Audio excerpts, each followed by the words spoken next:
Bonjour Lise, merci d'être avec nous aujourd'hui. Bonjour Jean-François. J'aimerais tout d'abord que tu te présentes, s'il te plaît. Alors, je suis psychologue depuis 1994. Je suis psychothérapeute et je me suis formée à différentes approches, et dont RE. Je sais que tu connais, que tu as pratiqué et que tu connais. Cette méthode qui est si précieuse pour travailler avec les couples, mais en général partout où il y a de la relation. J'ai beaucoup travaillé avec des enfants qui étaient exposés aux violences conjugales à un certain moment. Et là, je travaille en libéral. J'habite à la frontière entre l'Oise et le Val d'Oise. Et je me suis formée en 2018-2019 et les années suivantes à la thérapie par le jeu que j'ai découverte donc assez tardivement et qui était un peu une révélation pour moi. Très bien. Thérapie par le jeu non directive, me semble-t-il. Oui. C'est là une grosse différence. On va le voir tout à l'heure. Alors, quel est le lien? Pardon, pardon, je t'en prie. Oui, la thérapie en général par le jeu, elle est très très peu connue en France, hein, qu'elle soit directive ou non directive. Et je me suis aussi formée à des approches plus directives. Euh, mais la non-directivité, elle s'inscrit vraiment dans le courant humaniste et je trouve qu'elle a vraiment sa raison d'être. Elle est très précieuse. Quand on reçoit un adulte, on ne lui dit pas, s'il vous plaît, parlez-moi de comment ça se passe le soir quand vous dînez. Ou on ne pose pas des questions qui sont des questions dirigées. On laisse, quand on est psychologue, psychothérapeute, psychopraticien, on laisse la personne que l'on accompagne, on la laisse parler, s'exprimer. Bah, dans le jeu, on pourrait dire que c'est la même chose.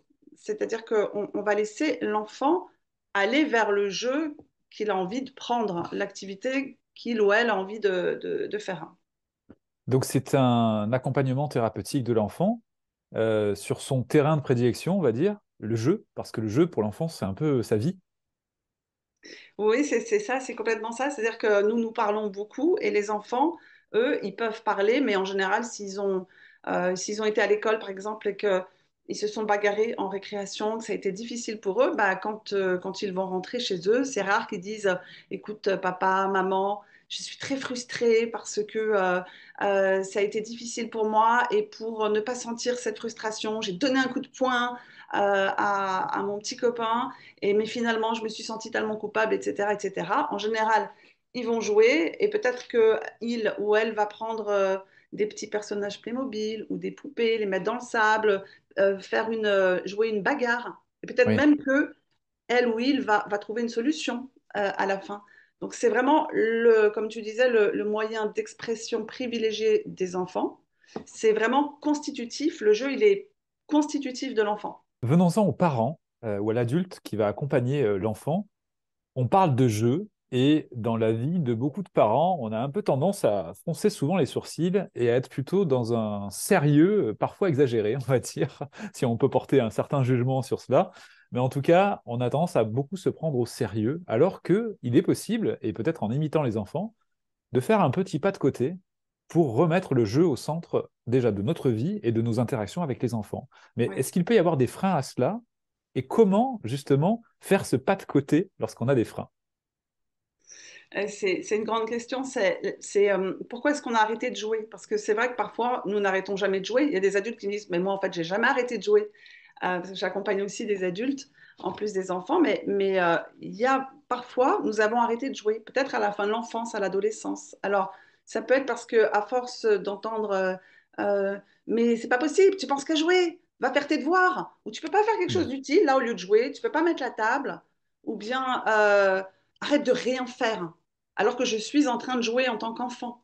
Ce Oui, qui fait que je peux avoir tendance à me dire que eh ben, jouer, c'est ne rien faire. oui, Voilà. Donc l'enfant, en fait, il s'adapte toujours quand il est petit, il est sous la dépendance de son parent. Et pour ne pas décevoir ses figures d'attachement, eh ben, il va s'adapter et il va se couper, en fait, de lui-même, de sa créativité, de qui il est, de son identité. oui. Et c'est beaucoup à travers le jeu que l'enfant trouve son identité. J'en ai pas parlé, mais c'est une des fonctions, une des vertus du jeu, c'est que l'enfant, il arrive à trouver quels sont ses talents, quelles sont ses préférences à travers le jeu. Et donc, ça lui donne des directions de vie. Mais souvent, nous nous sommes coupés de ça. Et, euh, Et donc, parfois, c'est difficile après, quand nous avons des enfants, de jouer, parce qu'on peut avoir l'impression que nous sommes pas compétents, ou alors que nous sommes trop fatigués, ou bien que nous n'aimons pas tel ou tel jeu. Alors, c'est vrai, la question, c'est comment faire à ce Oui, moment-là. Alors, c'était la question que tu posais. Comment faire? D'abord, peut-être se relier à cette part de soi-même, à cette créativité qu'il y a en fait en chacun de nous, mais qui a pu être abîmée, mais pouvoir quand même se relier. Trouver en fait quelle sorte de joueur nous étions. Moi, dans les ateliers que j'anime ou dans les conférences, parfois je demande aux personnes de revenir sur des souvenirs d'enfants, de jeux, les souvenirs les plus clairs, les plus lointains possibles. Et ça permet aux personnes de sentir qu'il y a quelque chose de très lié à leur identité d'aujourd'hui. Donc ça, c'est un premier chemin, c'est se reconnecter à sa part de créativité, d'enfant libre. oui. Et puis ensuite, il y a une autre Pardon, piste. pardon, tu viens de dire quelque chose d'essentiel, je trouve. Enfant libre, la notion de Oui, liberté. Parce que oui, tu as opposé finalement tout à l'heure ces injonctions ou ces critiques qui seraient plutôt des sortes de privations de liberté par le jugement, par justement parfois cette posture de l'adulte un peu dominante qui va empêcher l'enfant d'avoir cette liberté de. Alors, liberté de jouer et liberté d'être. Tu viens de parler de ceci, de ce lien entre le jeu et l'être, par la découverte notamment des compétences qu'on peut avoir ou des talents. oui. Voilà. Ben, la liberté dans le jeu, elle est essentielle parce qu'un enfant qui joue, c'est un enfant qui est libre. Si il le joue pour avoir une récompense, par exemple, ben, on n'est plus justement dans du jeu. Oui, Le jeu, il est motivé de l'intérieur. On dit oui, c'est une motivation intrinsèque. Il n'est pas motivé par l'extérieur. Et on voit bien comment, à ce niveau-là, d'ailleurs, l'école sape tous les l'élan de créativité, la curiosité de l'enfant, souvent, de façon systémique. Hein, je ne parle pas de tel ou tel enseignant, parce que, en fait, on vient récompenser les enfants, on vient leur mettre des notes, et donc la motivation devient extérieure à eux-mêmes. oui. On ne joue Donc oui, plus à apprendre, on n'apprend plus en jouant, disons, à ce moment-là, alors que c'est la base en fait de l'apprentissage. Dès le départ, l'enfant s'amuse et apprend en même temps.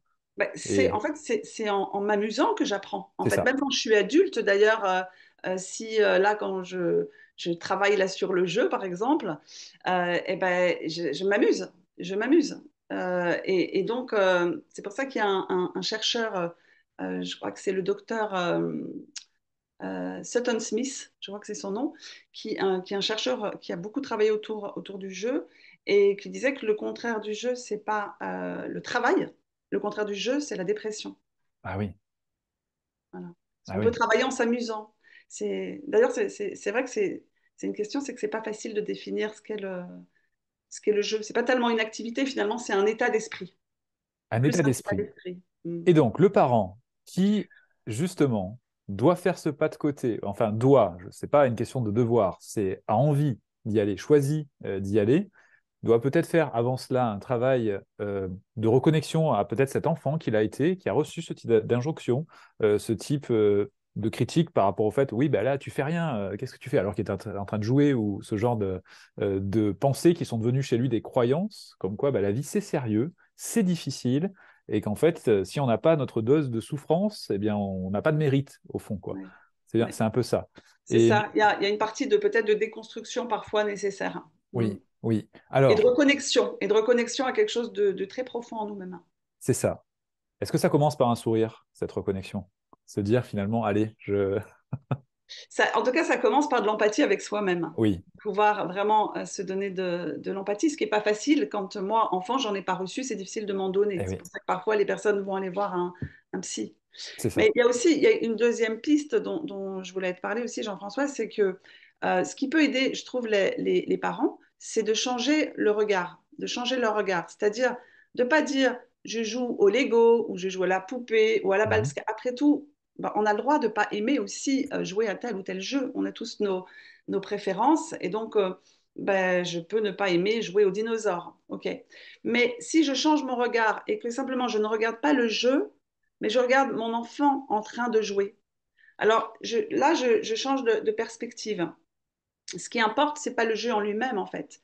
C'est le message que je vais donner à mon enfant, d'une part, tu es quelqu'un d'important, Parce que comme le jeu est fondamental pour l'enfant, si je ne joue pas du tout avec lui, il peut avoir ce sentiment que il n'est pas digne en fait que je m'intéresse à lui, qu'il n'a pas de valeur, que je l'aime pas, etc.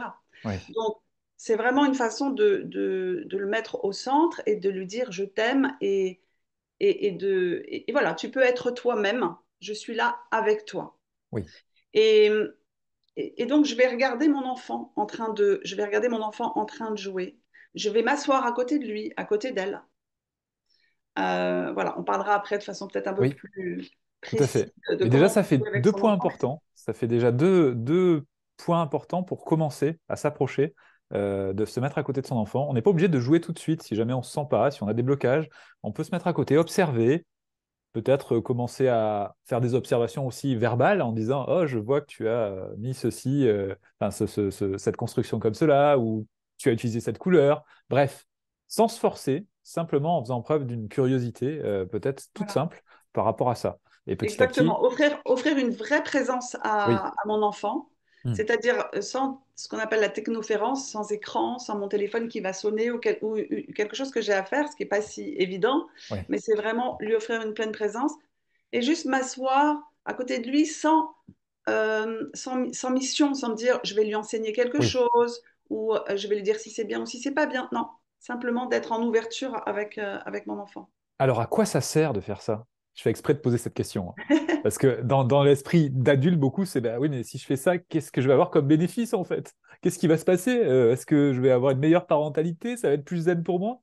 Est-ce qu'il faut avoir tu le dis, tu l'as déjà répondu à cette question, mais doit-on Ouais. avoir cet objectif de résultat en fait lorsqu'on fait ça? Alors, on peut lâcher prise en fait sur les enseignements et en même temps être conscient que oui, je pense que ça peut aider les parents de savoir que oui, ça va les aider. D'abord, ça va aider leur enfant à se sentir digne d'être aimé, comme je disais, ça va à se sentir quelqu'un d'intéressant, de valable. Ça va aider le parent parce que finalement, c'est une fenêtre sur son cœur quand il joue, l'enfant. Surtout si c'est du jeu qui n'est pas dirigé. Bah, en fait, il va vers ce qui est important pour lui, pour elle. Donc, c'est précieux. Oui. Ça me permet il dévoile son monde intérieur. Donc, ça me permet de connaître le monde intérieur de mon enfant. Et puis, au niveau de la relation, ça va renforcer un attachement sécure. Ça va créer des liens plus forts avec mon enfant. Ça va créer des relations plus belles Hmm. avec lui. Donc, il y a Alors, tout intérêt à jouer avec mon enfant. justement, non directif, qu'est-ce que cela signifie? Alors, non directif, on peut dire aussi le jeu libre, le jeu non dirigé. En fait, ça veut dire que c'est l'enfant qui mène le jeu.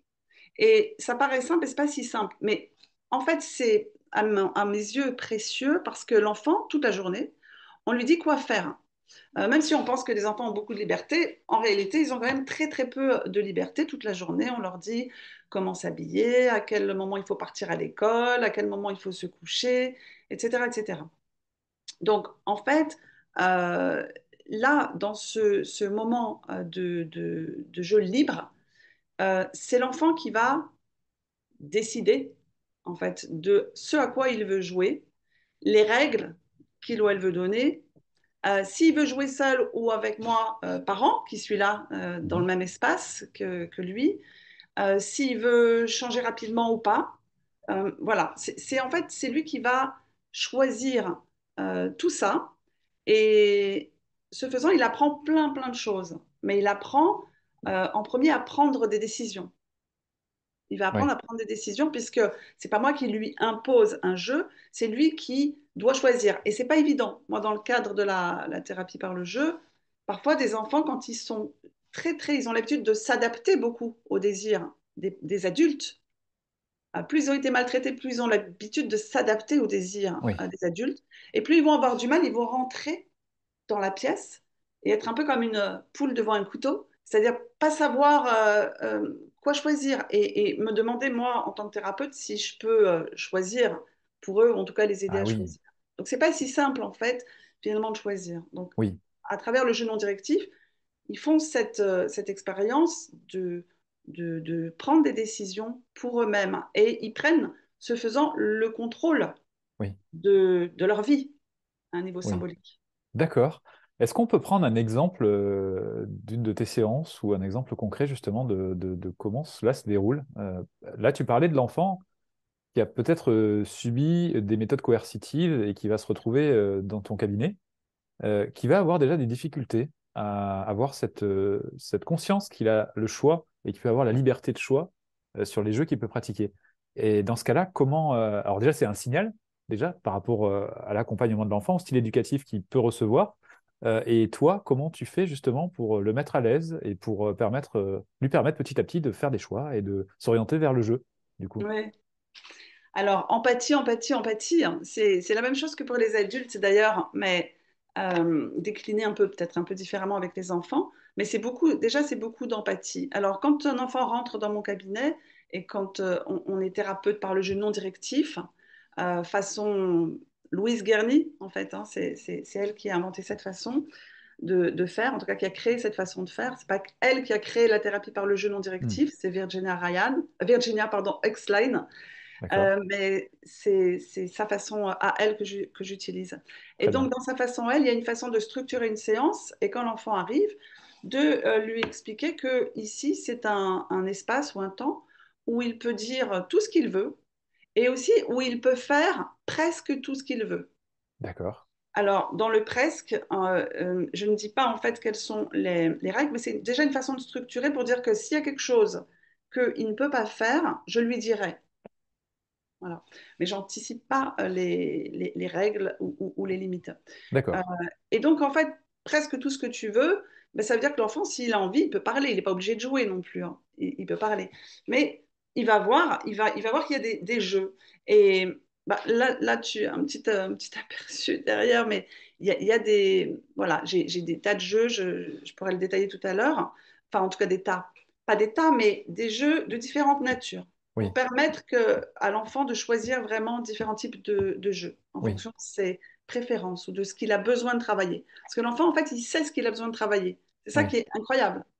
Il sait ce qu'il a besoin de travailler. Ah oui, c'est incroyable. J'ai eu comme ça un petit garçon, c'était juste avant le confinement, et il était en train de travailler quelque chose autour du thème de la protection, d'être confiant en lui et de se protéger. Et alors, il avait mis en place des coussins, il avait pris tous les coussins du cabinet, et puis il avait créé une espèce de forteresse, et il avait pris les épées aussi pour se défendre et pour attaquer éventuellement. Et il D'accord. avait disposé ça d'une certaine façon. Et puis après, donc, il y a eu le confinement, donc je l'ai vu quelques mois plus tard. Et quand il est arrivé, c'était un petit garçon qui avait 8 ans, il m'a dit, tu te souviens où on en était? Alors j'ai dit, oui, je crois me souvenir, et toi? Et en fait, il a remis tout exactement de la même façon, parce que c'est ça qu'il avait besoin de travailler à ce moment-là. D'accord. Et, c'était incroyable, quoi. 4 mois plus tard, voilà.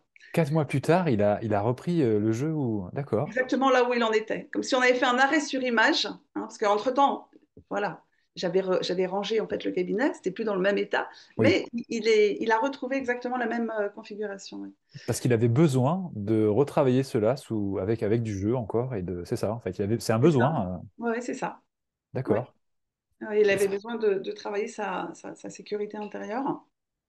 Et donc, c'est ça qui est fascinant avec le jeu, c'est que on voit même très vite, même à la première séance, que les enfants vont aller vers ce qui a du sens pour eux et ce qu'ils ont besoin de travailler, ce qu'ils ont besoin de dépasser, ce Oui, qu'ils ont besoin de renforcer. Donc ça, c'est fascinant justement quand on les laisse prendre les jeux et les activités qu'ils ont envie de prendre sans leur imposer, mais vraiment qu'on les suit au plus près. oui. Et donc après, si par exemple, je vois un enfant qui est en difficulté, et qui reste un peu quoi et qui ne sait pas trop quoi faire, je peux lui dire, ah, c'est difficile, tu te demandes tu te demandes ce que tu vas prendre comme jeu, ou tu sais pas où aller, ou tu te Hmm. demandes si tu peux aller explorer. Et oui, tu peux, je peux lui donner une réponse, tu peux aller voir. Et si je vois qu'un enfant est vraiment très inhibé, je peux lui dire, et si tu veux, je peux venir avec toi, D'accord. je peux t'accompagner. Donc en fait, le plus important, évidemment, c'est créer quand même de la sécurité pour Oui, que l'enfant puisse explorer tranquillement. Parce que oui. voilà. Et tu lui proposes de faire le tour de la pièce, par exemple, également, pour pouvoir se repérer, justement, se trouver enfin, des repères, en tout cas, et se sécuriser, ou alors il le fait par lui-même? En Ça peut- général, il le fait par lui-même. En Ok, général, la première séance, c'est une séance d'exploration où l'enfant, il va regarder les instruments de musique, il va regarder les balles, il va regarder la maison de poupée, il va regarder le punching ball, il va regarder les fléchettes, etc., les jeux de société. Donc, oui. le sable, parce que j'ai aussi un bac à sable. Il va, voilà, c'est souvent la première séance, voire les premières séances, ce sont des séances d'exploration. Et je n'entends pas de présence de produits électroniques, enfin de jouets électroniques. Alors, de façon générale, alors il y a pas de marque, de jouets de marque qui font référence à, par exemple, un dessin animé, parce que ça limite en fait l'imagination de l'enfant, Oui, et des jouets électroniques non plus, parce que c'est pas aidant sur un plan, ça apporterait, ça serait pas aidant sur un plan thérapeutique, oui, ou même sur un plan éducatif pour des parents, je pense, d'avoir des jeux qui sont des jeux ouais, qui demandent oui. plus de technologie. Et donc, ce que Il y tu en a viens de déjà assez décrire, en plus, il y a déjà assez de, oui. il y a déjà assez comme ça de jeux. Ce que tu viens de décrire, les parents peuvent le mettre en place aussi, cette approche justement de laisser de la liberté pour commencer. S'ils ont décidé de se lancer justement dans cette méthode pour se reconnecter au jeu et pouvoir permettre à l'enfant de prendre conscience de la liberté qu'il a maintenant de jouer. Donc, il pourrait imiter ce que tu fais toi en cabinet, justement, dans les premières séances, laisser l'enfant explorer, etc. Voire même trier les jouets à disposition, parce que là, on vient de dire que certains jouets ont tendance à brider cela et ne pas laisser cette liberté à l'enfant. Mm. C'est ça? Oui, alors c'est ce que je fais de façon individuelle en tant que thérapeute individuelle avec une famille ou avec ou aussi de façon en groupe aussi quand j'anime des groupes de soutien à la parentalité, c'est en fait d'inviter les parents à jouer avec, de prendre quelques jeux euh, et, et de jouer même, ça peut être une fois par semaine, hein, Hmm. c'est pas forcément tout le temps, c'est même jamais tout le temps en fait. C'est parce que les parents, sinon pour eux, ça fait beaucoup quoi, si on leur dit mais non, tous les jours. Donc ça peut être même une fois par semaine, mais une fois par semaine, par exemple 30 minutes, ou même s'ils Oui, peuvent pas, même moins, même 20 minutes. Mais vraiment 20 minutes de pleine présence sans technoférence, sans téléphone et sans autres tâches, juste d'être présent à son enfant. Alors, on peut jouer aussi avec plusieurs enfants, quand on a une famille avec plusieurs enfants, bien sûr, mais c'est important de donner de l'attention à chaque enfant. Donc, ça oui, peut être un moment vraiment où je suis juste avec mon enfant et où je vais juste me laisser guider. En fait, ce qui n'est pas évident, parce qu'on a l'habitude de guider en tant qu'adulte, mais vraiment, c'est apprendre aux parents à, à, à se laisser mener, à laisser l'enfant mener le jeu dans ce court temps et à surtout pas le conseiller, surtout pas dire c'est bien, c'est beau. Si l'enfant dessine, par exemple, c'est beau, ou tu pourrais faire ça. Ou... Non, c'est pas de jugement, pas de conseil, pas hmm. d'instruction. Simplement laisser l'enfant me guider. Oui, je comprends. Le Sebo avait fait l'objet de pas mal de vidéos et d'écrits, et ça avait perturbé beaucoup de parents, justement, de dire, voilà, mais comment ça, c'est pas spontané? Et en fait, en réfléchissant, en fait, ils ont compris que, ben, en fait, non, le jugement n'est pas forcément quelque chose de spontané, mais plutôt quelque chose d'automatique. Et on va pas vraiment chercher derrière ce qu'il y a, quelle est l'intention de l'enfant, comment établir du lien, l'interroger véritablement sur ce qu'il avait dans le cœur, on va dire, pour arriver à ce genre de dessin, ce qu'il avait aussi en mémoire, ce dont il se souvenait, et peut-être ses rêves aussi, hein. Et en fait, le c'est beau, ça clôturait quasiment l'acte créatif de l'enfant, du coup. Bah, c'est ça, c'est le risque, c'est en plus de faire dépendre l'enfant d'un jugement extérieur et Oui, que l'enfant sans arrêt dise alors c'est bien ce que j'ai fait, c'est beau, parce qu'il cherche l'approbation c'est finalement ça. après de l'adulte. Et puis donc ça peut le couper lui de sa propre source de créativité. Et puis ça peut lui mettre la pression, parce que si je dis à un enfant c'est beau, ça veut dire que ça peut être moche alors. Et oui, Ou si c'est bien, c'est que ça peut pas être bien. oui, Donc en fait, ça met une pression complètement inutile, hein, parce que les enfants, ils ont souvent très très peur, hein, même tout petit. Là, j'ai vu hier un petit garçon de 3 ans, déjà, il avait très peur de décevoir ses parents. Donc c'est pas mettre de pression inutile. Par contre, je peux passer du temps à regarder, si c'est un dessin par exemple, à regarder le dessin avec mon enfant, parce que c'est ça que l'enfant voit. Parce que souvent, ce qui se passe, c'est que je veux dire, ah ouais, ton dessin, il est super beau, chérie. Puis je continue à faire mon activité, à faire la vaisselle ou à téléphoner à ma copine ou je sais pas. Et donc l'enfant, au bout d'un moment, il se dit, mais c'est pas vrai, c'est pas sincère alors. Elle dit ça parce que, mais elle le croit pas. Hmm. Et donc, en fait, ce qui est intéressant, c'est vraiment de passer du temps à regarder, à observer, à dire, ah oui, je vois des slash et des... Et, j'aime... et on Hmm. peut dire quelque chose de l'ordre de... Comment? Mais pas du jugement, en fait, de plutôt de ce que j'aime. J'aime Et ce que ceci. j'aime là, c'est, waouh, j'aime cette énergie que tu as mis dans ce dessin. Par exemple, ça, Oui, c'est possible hein, de le dire. oui. Mais J'ai une laisser phrase. l'enfant se complimenter, laisser l'enfant dire Oui, finalement, ah oui, je peux le faire, donc peut-être c'est que je suis aussi un artiste. Ouais, c'est pas la même oui, chose que de dire, c'est ça. ouais, t'es le plus beau des comédiens ou t'es la Ouais, plus grande, t'es une Picasso. c'est ça. Alors essayons de rester authentique. En fait, quand c'est comme ça en tant qu'adulte face à un enfant, l'authenticité, elle passe aussi par le fait que ben, si ça ne vibre pas en nous, si on ne ressent rien, qu'est-ce qu'on fait alors dans ce cas-là? Qu'est-ce qu'on dit? Si par exemple, tu parlais de l'exemple du Le dessin, par dessin, exemple, par exemple, n'évoque rien pour moi. Parfois, enfin, c'est ce que je disais, ce réflexe de dire c'est beau, c'est aussi parce que l'adulte ne s'est pas interrogé sur, il n'est pas conscient de ce que, enfin, il n'a pas, s'est pas tourné vers l'intérieur pour savoir ce que ça représentait pour lui. Et en ouais, gros, c'est devenu, bah, c'est aussi beaucoup d'adultes qui ont du mal aussi à exprimer leurs émotions, notamment, qui sont ouais, dans cette position-là. Donc, ouais. comment faire pour justement revenir à cette authenticité? Tu vas me dire qu'il y a un travail de fond sur les émotions qu'il va falloir faire. Alors oui, ça peut être aussi de, évidemment d'aider les adultes à se reconnecter à Hmm. leurs émotions, mais ça peut être aussi si comment je peux être sensible, c'est comme tout à l'heure, c'est-à-dire changer un peu mon regard, c'est-à-dire regarder mon enfant. Qu'est-ce qu'il fait l'enfant quand il vient me montrer son dessin? Il a envie de partager quelque Oui, chose avec moi. Et par exemple, ça peut être de lui dire, ah, tu as très envie de me montrer ce que tu as fait là. Donc, je ne suis pas là sur le dessin, je suis oui, sur... C'est de l'empathie sur son intention, sur son désir de partager quelque chose de profond avec moi. oui, Et on peut être, donc, je peux être sensible à ça. Voilà. oui. Et même si un enfant, par exemple, il fait ce qui peut sembler être des gribouillis, un enfant de 3 4 ans, et je peux dire, waouh, là, t'as mis de l'énergie, je peux décrire quand même ce qu'il fait, sans pour autant m'extasier, mais décrire et être sensible au fait qu'il le partage avec moi. Je joue le rôle de miroir, quelque part, par rapport à ce que je vois, et j'essaye de capter l'intention de l'enfant en disant, oh là, tu as très envie de... J'essaye en tout cas de faire ceci. Ou je peux l'interroger. Tu avais très envie de... Enfin, pour que l'enfant puisse aussi avoir la parole sur ce qu'il ressent véritablement. Oui. On fait une hypothèse, disons. Alors on peut, mais le danger des questions, on peut poser quelques questions, mais le danger des questions, c'est qu'elles intègrent, elles mettent, elles se branchent elles branchent l'enfant sur le cérébral. Alors D'accord, que l'enfant, il est à ce moment-là, il est dans l'émotion. C'est pour ça d'accord. que si je suis en empathie, mais avec humilité, c'est-à-dire que si je me trompe, l'enfant va me le dire, je parle de cœur à cœur. Alors que Oui, si je vous dis, qu'est-ce que tu as voulu faire là? oui. Il va peut-être même chercher alors qu'il ne savait pas trop, en fait, hein. Les artistes ne savent pas trop, forcément. Non, Ils sont guidés par voilà, l'élan de création. oui. Donc, j'ai intérêt à pas trop poser de questions. Donc c'est important cette nuance quand même, hein, de se dire à un moment je fais travailler telle ou telle partie du cerveau quand je pose une question, c'est ce que tu viens de dire, plutôt que effectivement se connecter plutôt à l'émotion de l'enfant et donc offrir de l'empathie, c'est le terme que tu emploies, donc c'est l'empathie qui est au centre de cela.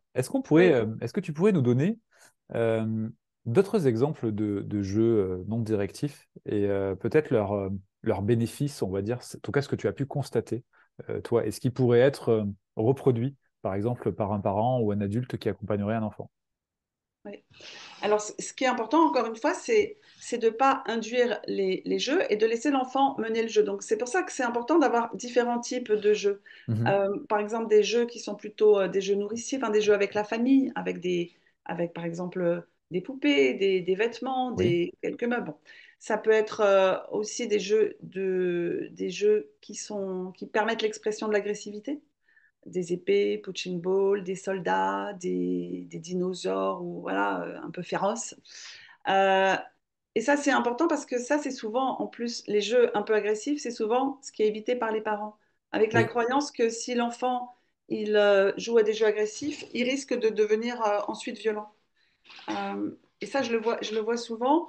Et ça se comprend tout à fait. Je pense à une jeune femme, une jeune maman qui a vécu de la violence conjugale, elle avait deux garçons, bah, elle avait peur en fait que ces garçons deviennent violents. Et il y avait le petit garçon qui avait 6 ans et puis qui jouait avec des soldats et puis c'était la guerre et puis après il était en voiture, il renversait un policier. Enfin bon, bref, Ouais. c'est un jeu assez agressif, on va dire. Et la maman disait, mais tu peux pas résoudre, enfin, il n'y a pas que ça quand même, comme tu pourrais peut-être résoudre différemment le problème. On n'est pas obligé de tuer les autres. Et, et le petit garçon insistait. Et au bout d'un moment, il a dit à sa maman, mais maman, c'est un jeu. C'était très fort. Donc, permettre aussi aux enfants d'exprimer tous les sentiments, et y compris les sentiments agressifs. Parce que justement, si je laisse mon enfant exprimer dans le jeu des sentiments agressifs qui adviennent forcément, on a tous à un moment ou un autre des Hmm. sentiments agressifs, ben justement, c'est une prévention en fait pour que l'enfant ne soit pas violent, de lui permettre l'expression de son agressivité. Agressivité, ça veut dire que par exemple, il va jouer à la bataille, Oui, mais ça ne veut pas dire qu'il va être violent, parce que bien sûr, on verra, on pourra peut-être voir après, mais s'il se met à être violent et à m'envoyer des choses dans la tête, des objets oui. par exemple, ça c'est autre chose, là c'est de la violence. Donc, jeux de la famille, jeux qui permettent l'agressivité, jeux qui permettent la construction ou l'expression, par exemple de la peinture, si c'est des plus grandes argiles, des pâtes à modeler, des cubes de construction, Mhm. par exemple, des jeux qui sont des jeux interactifs, des jeux de société, quelques jeux de D'accord. société, c'est possible Alors, c'est aussi. pas directif le jeu de société du coup? Alors, ça dépend. Alors, c'est intéressant parce que ça dépend comment on va l'utiliser. Alors, c'est plus difficile parce que si j'ai, par exemple, hier, j'ai des parents qui ont joué avec leur enfant au mastermind parce que l'enfant voulait jouer au Oui. mastermind. Bah, c'est sûr que si moi je connais les jeux, les règles du mastermind et que j'aime bien jouer au mastermind, je vais peut-être avoir plus de difficultés à me dire non, mais je laisse l'enfant choisir sa façon de jouer. Ah, Parce que si l'enfant, par exemple, invente des règles, je dis ok, donc c'est ces règles-là que tu veux? Ok, alors je te suis. Et si, par exemple, l'enfant, en cours de jeu, va change de règle, oui, parce qu'il est en train de perdre et que ça ne l'arrange pas et oui, qu'il a envie de gagner, bah, je ne vais pas dire écoute, j'arrête, hein, parce que là, tu triches et tu dois apprendre que dans la vie, on ne doit pas tricher. À la place de ça, puisque je suis dans un moment très particulier avec mon enfant pour l'aider à grandir, je vais au contraire lui donner de l'empathie et dire, tu as très très envie de gagner, c'est important pour toi de gagner. Alors, je peux peut-être mettre un peu d'humour si mon enfant est prêt à recevoir ça et je peux lui dire, est-ce que moi aussi alors j'ai le droit de changer les règles? Et je vais bien voir si, si c'est léger ou pas pour lui, quoi. Mais en tout cas, c'est de lui permettre même de tricher. certains adultes vont bloquer hein, en entendant ça, parce que c'est très... parce que du coup, les règles sont importantes. Tricher, oulala, c'est... Oui, parce que c'est toujours l'idée, enfin, c'est une croyance en fait que si je laisse mon enfant tricher, dans la vie, il va faire que tricher, alors que c'est Oui, exactement le contraire en fait. C'est s'il reçoit, en fait, c'est le laisser tricher, mais c'est pas que le laisser tricher en fait, c'est le laisser tricher en mettant des mots là-dessus, sur ce qui est important pour lui ou pour elle. oui. C'est important pour toi de gagner. Tu as envie de te sentir fort, tu as envie de te sentir compétent, Et on est compétente. dans ce cadre du jeu, toujours. C'est-à-dire Ah, qu'en bien sûr. fait, là, tu disais que tricher, mais dans un autre cadre où justement c'est beaucoup plus solennel, c'est différent. Là, on est dans le cadre d'un jeu. Et du coup, la tricherie, finalement, elle peut être autorisée parce que c'est pas ça l'essentiel. C'est justement refléter ce qui se passe pour l'enfant, du coup. C'est ça, exactement. D'accord. Et alors, les jeux de société, tu disais, donc ça peut être effectivement non directif selon cette approche-là, mais si on les prend de manière classique, où on fait appliquer des règles, où justement on est très très rigide sur tout ça, ce n'est plus directif, du coup, on est bien d'accord hein, dans ce cas-là. C'est plus non directif, C'est ouais. plus non directif, pardon. C'est du jeu dirigé. Oui, Et finalement, il y a une psychologue là, qui m'a posé la question, qui m'a dit, moi parfois quand je vois les parents, je les invite à jouer à des jeux aussi qui leur plaisent à eux, pour qu'ils se sentent connectés vraiment à leur enfant. oui. Et je me dis pourquoi pas. Mais sauf que pourquoi pas, hein, c'est tout à fait une possibilité. Et en même temps, ça leur laisse pas la possibilité de vraiment connaître leur enfant et de le laisser éprouver ce sentiment justement de puissance, de souveraineté sur sa vie. Mais les deux peuvent être impossibles. D'accord. Est-ce que tu aurais d'autres exemples de jeux? Alors, tu en as cité des catégories, du coup, de jeux. Euh, faut-il pardon, mais aussi envisager, faut-il aussi envisager de créer des jeux toutes pièces? Est-ce que on peut envisager ça en tant que parent? Est-ce qu'on peut amener l'enfant vers une création de jeux, un peu comme une sorte de règle dans la vie, c'est-à-dire que les jeux, on n'est pas obligé de se conformer à ça, on peut inventer, donc travailler sur la créativité de l'enfant. Et est-ce que ça, c'est quelque chose que tu peux conseiller aussi? Alors en fait, spontanément, j'ai pas parlé de cette catégorie de jeu, mais c'est le jeu imaginaire, ou ce qu'on Oui, appelle le jeu de fantaisie ou le jeu oui, symbolique. tout à fait. Spontanément, les enfants, au départ, ce sont des jeux d'imitation, mais ensuite beaucoup plus élaborés au fur et à mesure qu'ils grandissent. Et en fait, spontanément, ils vont jouer à des jeux imaginaires. Et parfois, c'est ce qui est le plus difficile pour les parents, parce qu'ils ont du mal à suivre. Mais c'est la même chose, c'est se laisser guider par l'enfant, sans poser, en évitant de poser trop de questions. Mais Hmm, toi, en général, les enfants, au bout d'un moment, ils distribuent des rôles, hein. Toi, tu es la ouais, sorcière. Et moi, je suis, et moi, je suis le petit pousset. Enfin, j'en sais rien, mais en tout cas, ils vont donner des rôles et simplement d'essayer de suivre. Et quand c'est pas ça, en fait, c'est l'enfant qui est le metteur en scène. oui, Et donc, en fait, l'enfant, il est dans la création tout le temps, en fait, hein, quand il joue.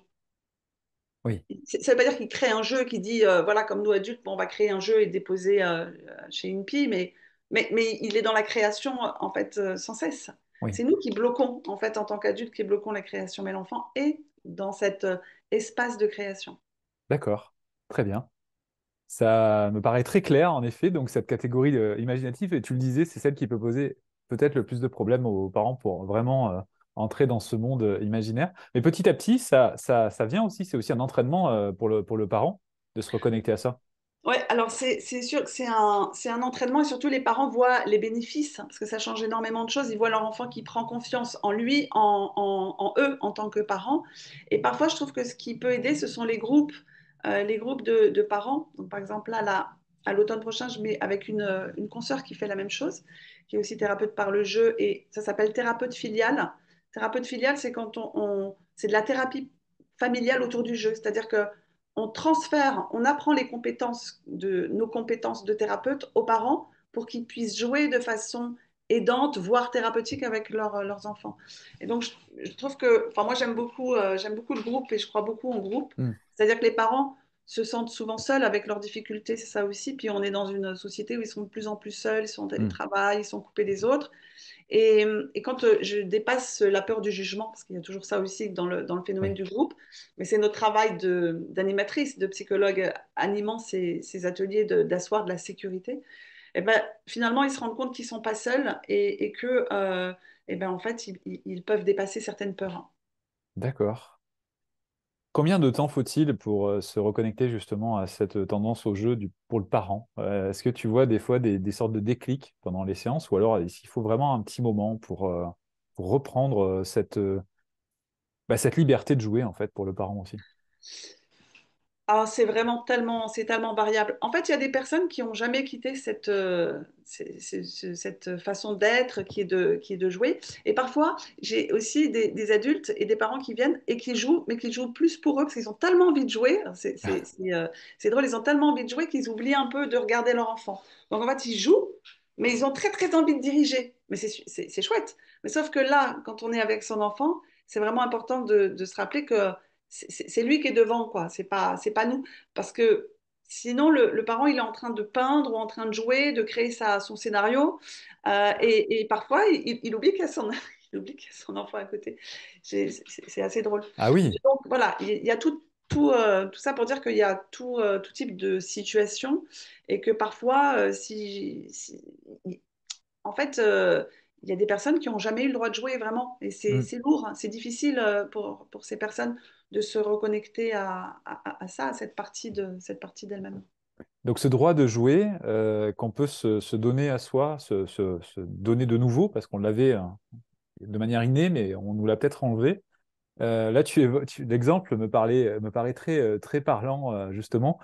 Ce parent qui joue, même sans tenir compte de l'enfant à côté, tellement il a besoin de jouer. Et je me dis, en fait, les adultes pourraient prendre cette habitude de jouer un peu plus au quotidien et d'avoir ce positionnement de jeu. Attention, je ne parle pas des jeux numériques, je ne parle pas des applications sur les iPhones ou autres, mais je parle vraiment d'une approche centrée sur le jeu. Je m'amuse à. Et Mm. justement, ce besoin qui n'était pas satisfait jusqu'à maintenant pourrait justement devenir satisfait, et le parent pourrait être encore plus ouvert justement au jeu avec son enfant ensuite. En fait, c'est un point très important parce que en fait, le jeu fait partie de la vie. Le jeu a des fonctions vitales pour l'enfant parce qu'il apprend, enfin, il sait ça, il y a ses compétences d'adulte en fait dans le jeu. Et c'est pas que d'ailleurs, c'est pas que l'être humain, tous les mammifères jouent Oui, pour apprendre des compétences. Donc, c'est vraiment précieux. Ça a permis certainement aux espèces, aux mammifères et aux petits, dont le petit homme, à survivre, à pouvoir s'adapter.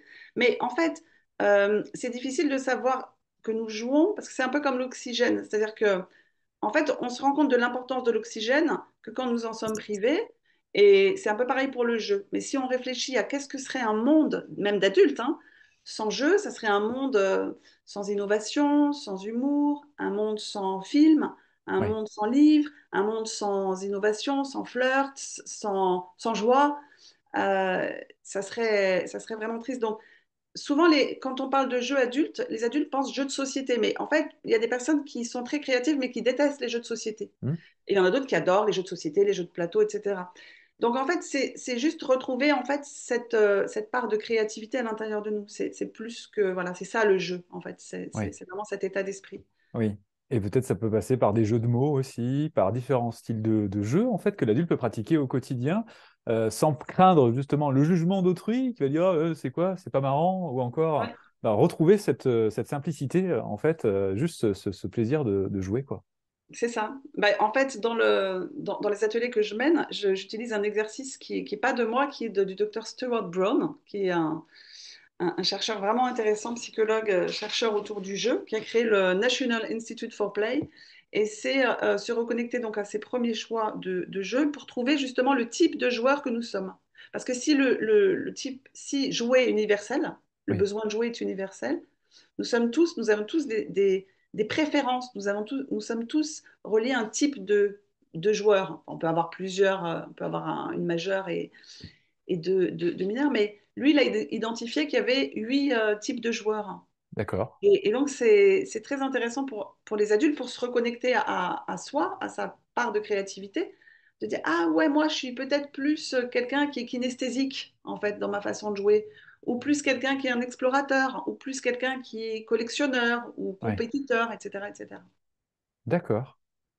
Et le fait de connaître ce type de joueur, ça ne risque pas d'enfermer non plus dans une catégorie, par exemple? Alors, déjà, en général, on a plusieurs, D'accord. on peut se retrouver dans plusieurs catégories, mais ça dit quelque chose quand même profondément de son identité et c'est intéressant de dire aux personnes, OK, ça c'était vos jeux quand vous étiez enfant, parce que ça c'est, on trouve son identité en se reliant au jeu, au premier jeu d'enfant. Mais ensuite, la question d'après, c'est, et maintenant, si vous pensez à votre vie d'aujourd'hui, Oui. en quoi elle est reliée à ces premiers Ah, souvenirs d'enfant? Et il n'y a pas d'obligation. Peut-être certaines personnes vont dire, ben, je ne vois pas le lien. Mais souvent, les personnes voient un lien très, très fort. Et c'est vraiment précieux parce que ça dit quelque chose de notre identité. Tout le monde a oui. envie de trouver son identité. Surtout quand on l'a un peu perdue à travers les âges de la vie. Eh ben, de retrouver vraiment qui profondément je suis. Et c'est pas pour enfermer la personne, c'est au contraire pour lui permettre de partir en exploration. Oui, c'est ça. Donc c'est un peu, dis-moi comment tu joues, je te dirai qui tu es, quoi. Mais c'est exactement ça. J'avais- C'est exactement le titre que j'avais donné à une conférence. C'est Dis-moi Ah, quel jeu tu jouais enfant, je te dirai qui tu es. C'est exactement ça. d'accord. Ok, ok. Bon, ben, c'est très éclairant. J'aime beaucoup cette approche ludique. Euh, J'espère que ça parlera à la communauté, et j'aimerais d'ailleurs qu'ils puissent commenter en me disant quel est leur rapport au jeu. Est-ce que pour eux, c'est plus ou moins Ouais, facile? Parce que c'est déjà un premier pas à se dire, tiens, mais oui, j'ai des difficultés à jouer. C'est une prise de conscience qui va peut-être ouais. permettre d'accepter déjà cet état et de s'orienter peut-être vers cette thérapie qui leur permettra ensuite de pouvoir mieux se connecter avec leur enfant. Ou alors, est-ce que l'appétit vient en mangeant? C'est-à-dire, est-ce qu'on va commencer à accompagner l'enfant par le jeu et petit à petit, on va nous aussi. Qu'est-ce que tu en penses? C'est quoi la meilleure approche? Les deux sont possibles. Les deux sont D'accord. possibles et c'est aussi en faisant en effet que les personnes peuvent aussi se débloquer quelque chose à l'intérieur d'elles. ou bien par un travail plus d'introspection. Voilà. Mais oui, oui, c'est difficile. Et moi, quand j'ai eu, mais j'ai des grands-enfants qui ont 20 ans et 15 ans, mais mon fils, quand il était petit, j'aurais beaucoup aimé être aidée de cette façon pour Oui, vraiment me connecter à lui quand il avait 4 5 ans. J'étais en difficulté, donc je sais à quel point c'est difficile, hein. Et j'ai pas de jugement par rapport aux parents. Simplement, ce que je veux, c'est essayer qu'ils puissent se reconnecter à cette part d'eux-mêmes pour pouvoir se connecter à leur enfant, parce que c'est un cadeau pour la vie, pour tout le oui. monde. Cette part d'eux-mêmes, et j'aimerais qu'on conclue sur ça, c'est cette vision partie. Parce que certains parents se posent des étiquettes. J'aime pas jouer, je suis pas joueur. En réalité, il y a plusieurs parts. Et cette part de joueur et d'enfant joueur, elle a été là à un moment. Et c'est vrai que la faire grandir, ça peut aussi se dire, bah oui, ok, j'ai une part effectivement aujourd'hui qui est un peu austère, qui est un peu sérieuse. Et en revanche, j'ai cette part-là qui a peut-être pas été nourrie, qui est cette part de jeu, et avec laquelle je vais pouvoir me connecter avec mon enfant, du coup. Exactement, c'est exactement ça. Oui, ouais, ouais. Très bien. Merci beaucoup, Lise. Merci À Jean-François. bientôt. À bientôt.